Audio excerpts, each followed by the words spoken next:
Жаш oyuncular дағы Демаркостан шықтанышы керек. Ал ортада Рома чабуылда соққы ұзатылышы керек. Ұзатылған соққы. Вик ушул жерде кимиси соққы ұзатарын түшін албай қалған.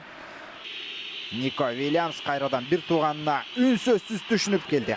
Көтеріп беру бар жана беттештеги Билбао тарабынан ашылып жатат. Иньяки Вик дал ушул Атлетик Билбао командасында өтүп келе жатат.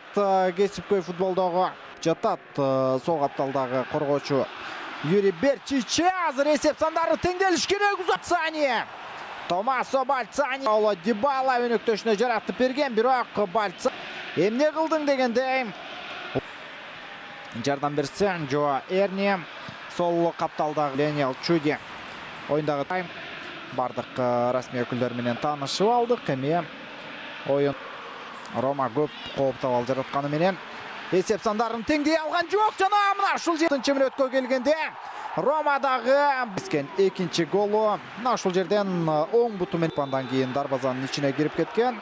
Мындай учурларда чындыгында алар Европа лигасында Джейми Альварес эреже бузгандыгы үчүн 2 топту калтырды.